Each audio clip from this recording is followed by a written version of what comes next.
Nina Prastianingsih. Di sini saya akan menjelaskan anatomi reproduksi wanita dan sirkulasi darah janin plasenta. Nah, yang pertama saya akan menjelaskan anatomi reproduksi wanita yang terdiri dari genitalia interna dan genitalia eksterna. Yang genitalia interna ini yang tidak bisa kita lihat, sedangkan yang genitalia eksterna yang bisa kita lihat, seperti mons pubis, klitoris, uretra, himen, vaginal opening, perineum, anus, labium minora, dan labium majora.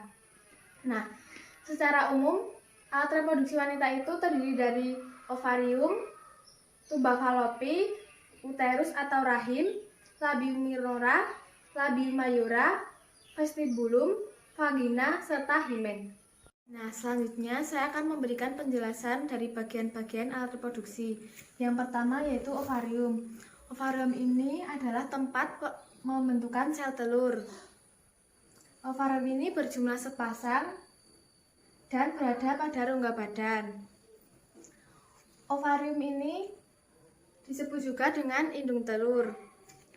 Nah, ovarium ini terletak pada kiri dan kanan rongga perut bagian bawah. Ovarium ini akan berhasil memproduksi sel telur ketika wanita sudah beranjak dewasa dan sudah mengalami menstruasi. Setelah sel telur itu masak, nanti akan terjadi proses pelepasan sel telur dari ovarium. Proses tersebut dinamakan dengan ovulasi. Nah, ovulasi tersebut akan terjadi setiap 28 hari. Sel telur disebut juga dengan ovum. Yang kedua yaitu mons veneris atau disebut juga dengan mons pubis. Mons pubis ini kerap sekali disebut dengan kemaluan karena mons pubis ini merupakan lapisan lemak yang melindungi bagian bawah kemaluan.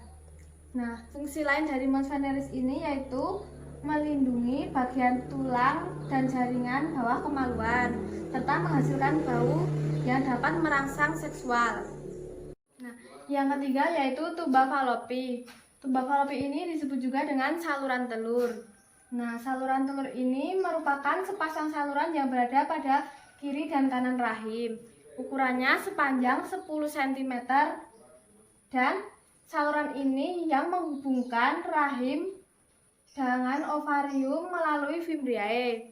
Fimbriae ini berfungsi untuk menangkap sel telur yang dilepaskan oleh ovarium. Yang keempat yaitu uterus. Uterus ini merupakan tempat untuk rahim. Nah, uterus ini beratnya sekitar 30 gram. Kemudian uterus ini tersusun dari lapisan otot-otot yang kuat karena nantinya akan digunakan untuk tempat tumbuh kembangnya rahim. Dan otot-otot pada lapisan uterus ini bersifat elastis. Yang kelima yaitu vagina. Vagina ini merupakan akhir dari saluran kelamin wanita dan juga sebagai tempat keluarnya bayi pada saat kelahiran. Vagina ini panjangnya sekitar 8 cm sampai 10 cm. Vagina ini terletak di antara rektum dan kandung kemih. Nah, yang keenam yaitu labia mayora. Labia mayora disebut juga dengan bibir besar kemaluan. Labia mayora ini merupakan bagian luar dari kemaluan wanita. Bagian ini berbentuk seperti bibir namun agak terlihat lebih lebar.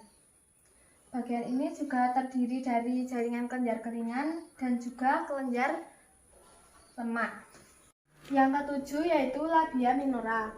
Labia minora atau bibir kecil kemaluan. Labia minora ini berbentuk lipatan yang berada di dalam labia majora. Labia minora ini tersusun dari jaringan lemak dan memiliki banyak pembuluh darah, sehingga bisa membesar ketika gairah seks bertambah. Yang kedelapan yaitu himen atau selaput darah. Himen ini merupakan selaput membran tipis yang menutupi lubang vagina. Himen ini sifatnya itu mudah robek ya. Kemudian himen ini normalnya bentuknya itu lingkaran agak besar dan lubangnya itu hanya satu.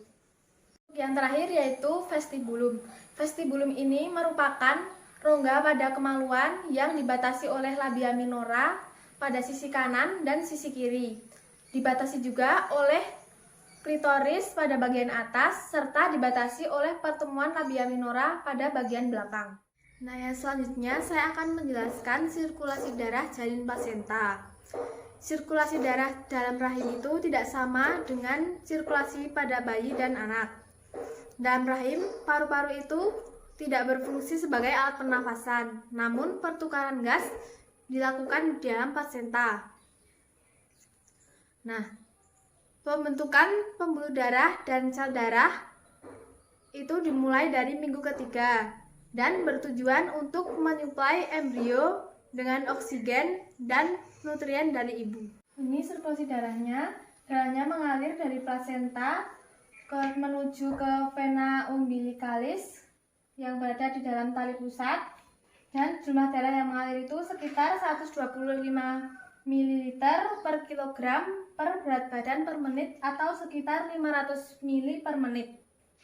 Melalui vena umbilicalis dan ductus venosus, darah mengalir melalui vena cava inferior, kemudian bercampur dengan darah yang kembali dari bagian bawah tubuh, kemudian masuk ke atrium kanan, di mana darah tersebut lewat melalui foramen ovale ke atrium kiri, kemudian ventrikel kiri, melewati arcus aorta, dan darah tersebut dialirkan ke seluruh tubuh. Darah yang mengandung karbon dioksida tersebut akan memasuki ventrikel kanan melalui vena cava superior, kemudian melalui arteri pulmonalis besar, lalu meninggalkan ventrikel kanan menuju aorta, melewati ductus arteriosus. Kemudian darahnya itu akan kembali ke plasenta, melewati aorta, arteri iliaca interna, dan arteri umbilicalis, gunanya untuk mengadakan pertukaran gas selanjutnya. Itulah sirkulasi darah janin plasenta. Terima kasih, kurang lebihnya mohon maaf. Wassalamualaikum warahmatullahi wabarakatuh.